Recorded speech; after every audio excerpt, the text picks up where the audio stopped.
Brushing technique ఎలా brush చేసుకోవాలనేది ఒక సైంటిఫిక్ మెథడ్, ఒక యాక్సెప్టెడ్ మెథడ్ ఉందండి. సో పైనుంచి కిందికి ఆర్ కింద పనులు కింద నుంచి పైకి ఒక సర్క్యులర్ మోషన్లో బ్రష్ చేసుకోవాలా. ఇలా అడ్డంగా పెట్టి రుద్దవద్దు, నెంబర్ 1. నెంబర్ 2, ఈ బ్రష్ అనేది అన్ని మూలలా కవర్ చేసుకోవాలా. రౌండ్ సర్ఫేస్ ఇట్లా రౌండ్గా అన్నీ ఇక్కడి నుంచి స్టార్ట్ పెట్టి ఇక్కడ వరకు రావాలా. బయట కావాలా, లోపల కావాలా. And maximum times A kind of brush అనేది, అంటే బ్రష్లో కూడా చాలా వెరైటీస్ ఉంటాయి. Soft, medium, ultra soft, hard, ఆ విధంగా చాలా బ్రష్ ఉంటాయి. మీ దంత వైద్యుడు మీకు ఏ బ్రష్ అవసరమో ఆ బ్రష్ అడ్వైజ్ చేస్తాడు. మీ డెంటిస్ట్ అడ్వైజ్ చేసిన బ్రష్ను మాత్రమే వాడండి. అండ్ బ్రషింగ్ టైం కూడా ఓవర్గా బ్రష్ చేయొద్దు, తక్కువగా బ్రష్ చేయొద్దు. సో 2 to 3 minutes బ్రష్ చేస్తే మోర్ దాన్ సఫిషియంట్.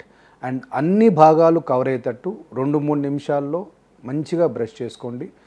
పేస్ట్ అనేది మీరు ఏ పేస్ట్ అయినా వాడుకోవచ్చు. ఎనీ కమర్షియల్ పేస్ట్, ఏ పేస్ట్ తీసుకున్నా కానీ అందులో ఫ్లేవర్ మారుతుంది తప్ప అందులో కాంపోజిషన్ ఆల్మోస్ట్ ఆల్ అన్నిట్లో ఒకటే రకంగా ఉంటుంది. So except medicated paste. So medicated పేస్ట్లో పొటాషియం నైట్రేట్, వేరే ఫ్లోరైడ్ అండ్ వేరే మెడిసిన్స్ అవి యాడ్ చేస్తారు. సో అవి మీరు సెల్ఫ్గా వాడొద్దు.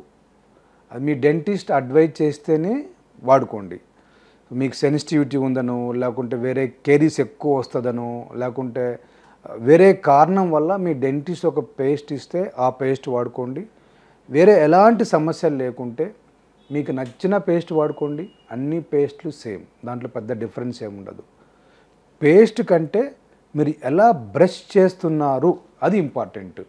అన్నిటికంటే ఇంపార్టెంట్ ఏంటంటే మీ బ్రష్ అన్ని సర్ఫేస్ను కవర్ చేసి అన్ని పనులను కవర్ చేసేటట్టు చూసుకోండి. ఈ ఒక్క జాగ్రత్త పాటిస్తే మీకు చాలా వరకు పంటి సమస్యలు రాకుండా కాపాడుకోవచ్చు.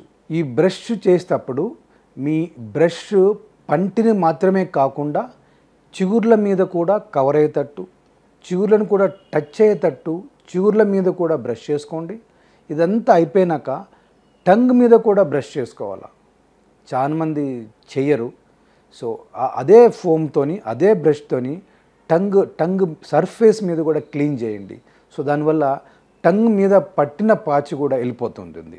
సో అన్ని ఏరియాస్ కవర్ చేసుకోవటం, చిగుర్లను కవర్ చేయటం, టంగును కూడా క్లీన్ చేయటం, ఈ టిప్స్ పాటించటం వల్ల మీకు ఎలాంటి దంత సమస్యలు రాకుండా పరిపూర్ణంగా కంప్లీట్గా పాచిని రిమూవ్ చేసుకోవచ్చు.